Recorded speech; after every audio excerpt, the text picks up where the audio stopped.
Assalamualaikum warahmatullahi wabarakatuh. Waalaikumsalam warahmatullahi wabarakatuh. Bagaimana kabarnya kalian hari ini? Alhamdulillah baik. Alhamdulillah. Alhamdulillah. Semuanya sehat ya? Sehat. Sehat. Silakan Arbina pimpin doanya. Sebelum kita mulai pelajaran, marilah kita berdoa. Berdoa dimulai. Doa selesai.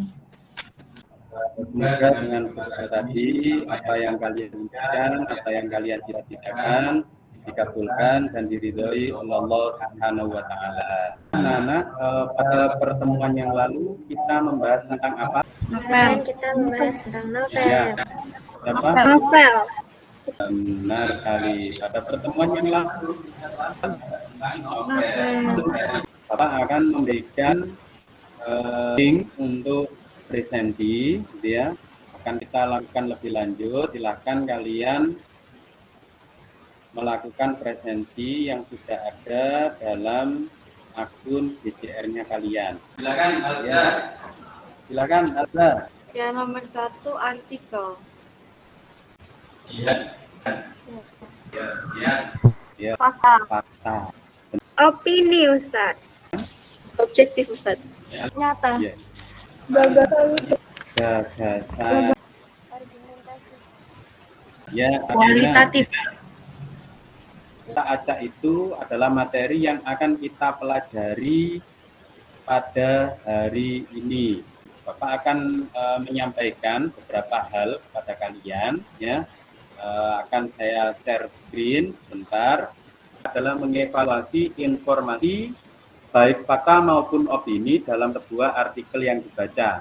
Kemudian indikatornya ada 2. Yang pertama menemukan informasi dalam artikel opini. Dan yang kedua adalah membedakan antara informasi fakta dan opini penulis. Jadi ini adalah kompetensi dasar yang akan kita pelajari pada hari ini. Tujuan pembelajaran, karena ini adalah pembelajaran daring, Bapak menggunakan model PBL, gitu ya. Diharapkan kalian bisa menemukan informasi dalam artikel opini dengan tepat.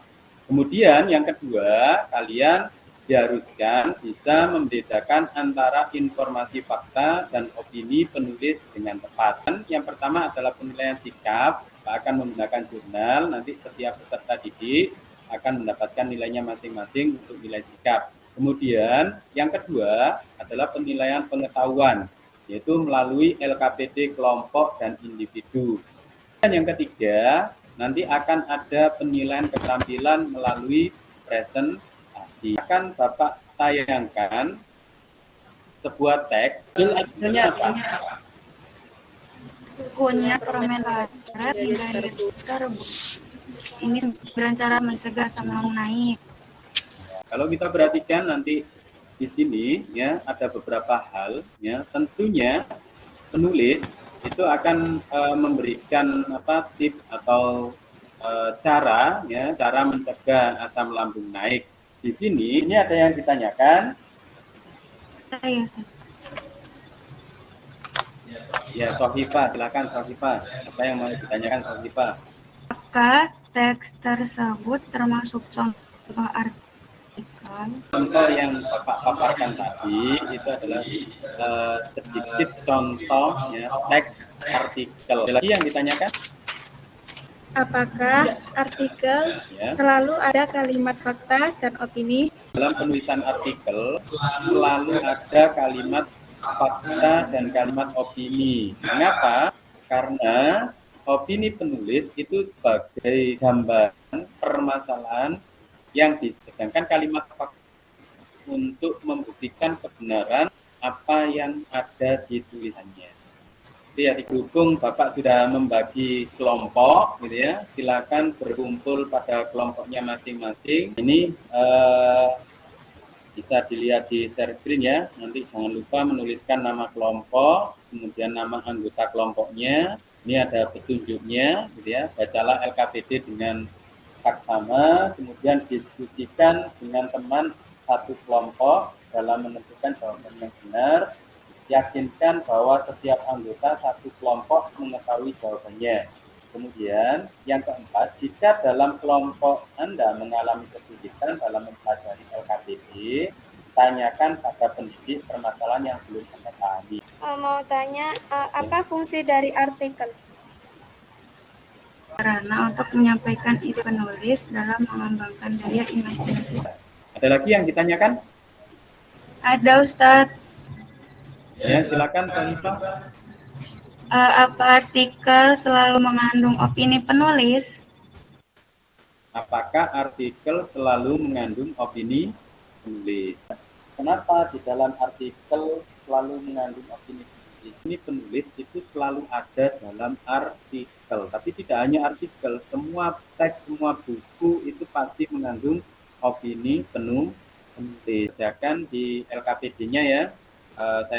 Saya kasih waktu kurang lebih 5 menit lagi. Ini foto profilnya tidak muncul, Alma. Apakah ada kendala sinyal, Alma?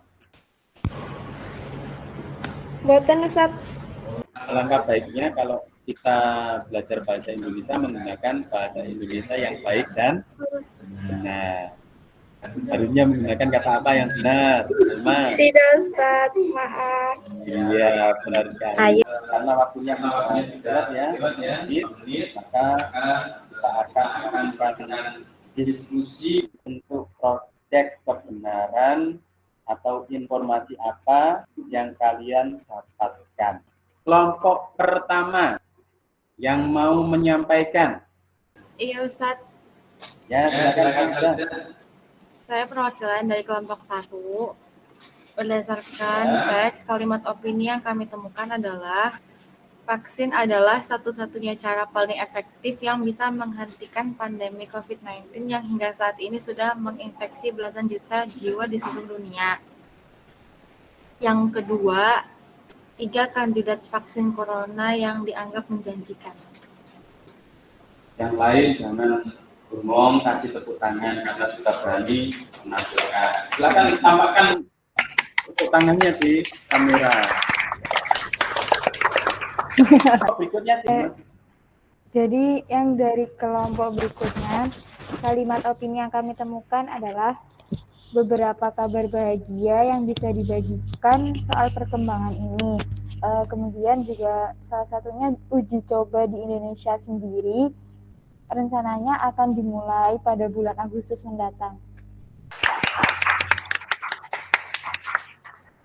kelompok berikutnya. Ya, kalimat opini yang kami temukan dari kelompok 3 adalah yang pertama, jika uji coba berjalan lancar dan persetujuan dari Badan Pengawas Obat dan Makanan atau BPOM bisa didapatkan, vaksin kemungkinan bisa diproduksi massal pada kuartal pertama tahun 2021 mendatang. Yang kedua, uji coba di Indonesia sendiri rencananya akan dimulai pada bulan Agustus mendatang. Ya, itu.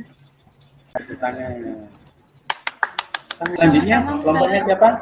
Saya. Binti, mana kelompoknya Binti?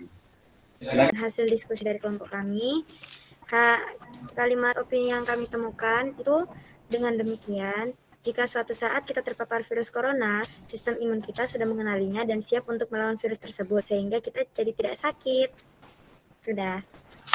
Kita telah melakukan proses diskusi. Jadi artikel itu selalu ada dalam kehidupan kita sehari-hari. Artikel adalah jenis tulisan yang berisi pendapat, gagasan, pikiran, atau kritik terhadap persoalan yang berkembang di masyarakat. Nah, tujuan artikel di sini Bapak mencantumkan 3. Yang pertama adalah meyakinkan. Mengapa artikel itu harus dibuat meyakinkan? Ya, karena penulis harus menggunakan data, menggunakan informasi yang faktual, yang berdasarkan fakta. Artikel yang kedua adalah mendidik, yang di situ bisa memperkaya wawasan kita semuanya. Artikel yang ketiga adalah menghibur pembaca. Jadi sifatnya bisa sebagai sarana hiburan refreshing di waktu-waktu senggang. Kalimat fakta kalau berdasarkan Kamus Besar Bahasa Indonesia adalah sesuatu hal yang benar-benar ada dan terjadi. Kalimat opini kalau menurut Kamus Besar Bahasa Indonesia itu terdiri dari tiga pengertian. Yang pertama adalah pendapat, pikiran, dan pendirian. Nah, kalau kita simpulkan, kalimat opini adalah suatu kalimat yang berisi hasil gagasan, pendapat, atau perkiraan baik perorangan maupun kelompok. Jadi, kalau kita cermati tabel berikutnya, ini ada kalimat fakta, ada kalimat opini, yang di situ ada 7 perbedaannya, ya. Nah, yang pertama, untuk kalimat fakta berisi peristiwa yang sudah terjadi sesuai dengan kenyataan.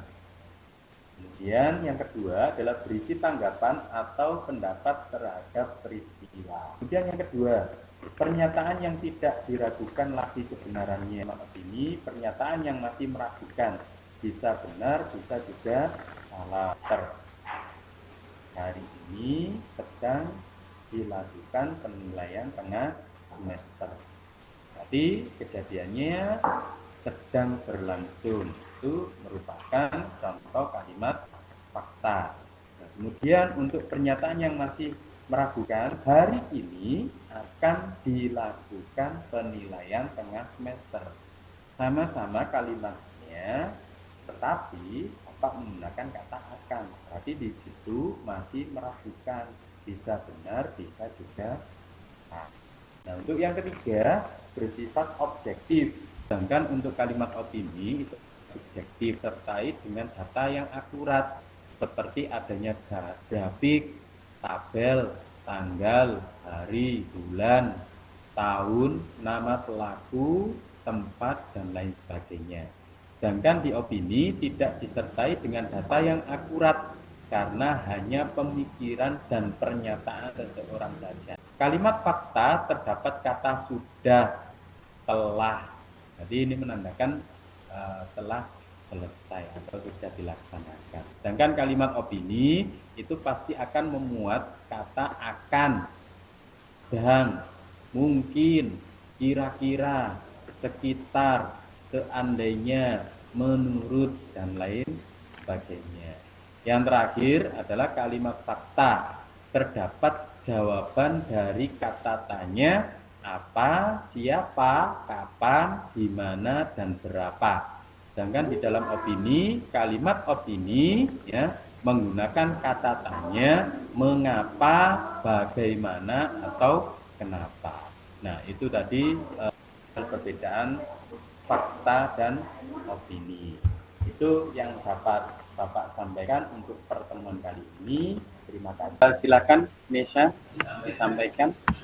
Ya Ustadz, jadi kesimpulan hari ini, artikel itu merupakan jenis tulisan yang berisi pendapat, gagasan, pikiran, atau kritik terhadap persoalan yang berkembang di masyarakat, yang dimuat pada majalah, surat kabar, laman-laman yang ada di internet berisi pendapat penulis tentang data, fakta, fenomena, atau kejadian tertentu. Sampaikan Nesa tadi, bahwasanya di dalam teks artikel itu ada beberapa hal yang harus kita perhatikan ya. Akan datang, kita akan menyusun sebuah artikel dari infografis yang akan Bapak menutup pelajaran hari ini. Semoga ilmu yang kita dapatkan bermanfaat. Marilah kita tutup dengan bacaan doa terlebih dahulu. Doa mulai.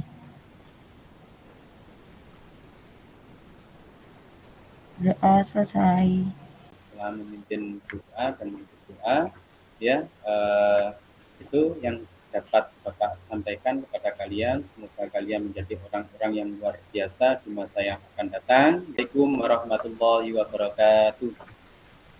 Waalaikumsalam warahmatullahi wabarakatuh. Syukran,